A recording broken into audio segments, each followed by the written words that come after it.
Hello, Arkansas. I'm Max Brantley, back after 2 weeks in Eastern Europe. A good time was had. Sorry to be back to hear some of the feuding that's going on.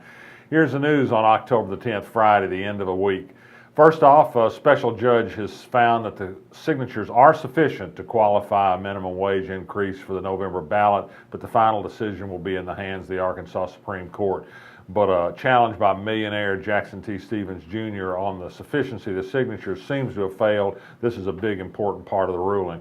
Another interesting happenstance today from the courts, or at least a former court, Mike Maggio, you'll remember him, the circuit judge who was thrown off the bench by the Supreme Court for unethical behavior. Guess what? He filed for unemployment compensation. Has the guy no shame? Apparently cooler heads have gotten to him, and his lawyer tells me that he thinks the claim is going to be withdrawn. Fired for incompetence and filing for unemployment, not normally done by other people. Voter ID law continues to make news. There's a new study from the General Accounting Office that says that it has worked to suppress voting turnout in other states where it's been put into practice, and it's had a disproportionate impact on young people, black people, and poor people. This, of course, was exactly the point that Republicans were trying to accomplish in passing these laws around the country. There's a great story out on Think Progress today that we linked to on our blog about a 79-year-old Arkansas woman whose vote was lost this year because of failure to have an ID in her absentee ballot the first time she hadn't voted in, I guess, 50 years, maybe 60 years. Fayetteville is still fighting over civil rights. The backers of a petition to repeal an ordinance that would prohibit discrimination against gay people in employment and housing have convinced the Election Commission to have the wording of the ballot measure be very confusing. A vote to repeal the ordinance would be a vote for on the ballot question. This is meant to confuse the broad support for the ordinance. In Fayetteville, of course, the city council is fighting about it. There's not a final decision. The Little Rock Zoo today, a scary accident. A 3-year-old fell into the jaguar enclosure.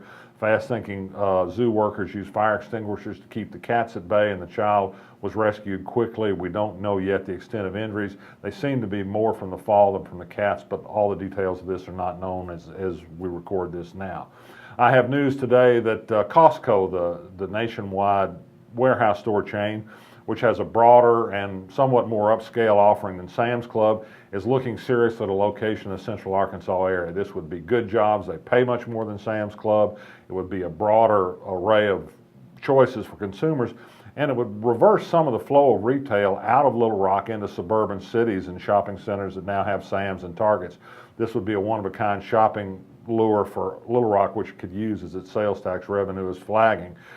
Also on the gay rights front today, Fayetteville brings it to mind, Chad Griffin, the Arkansas native who now heads the Human Rights Campaign, which is the nation's largest and most effective gay rights organization, has written a great op-ed piece for the LA Times about the difficulty he had in telling his parents that he was gay. He wrote a letter to his father that he never could work up the courage to mail before his father died.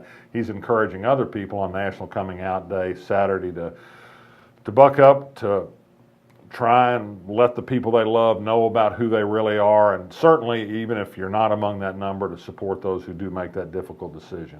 Good words to end the week on from Chad Griffin. Take a look at our blog. I'm Max Brantley. I'll be back next week.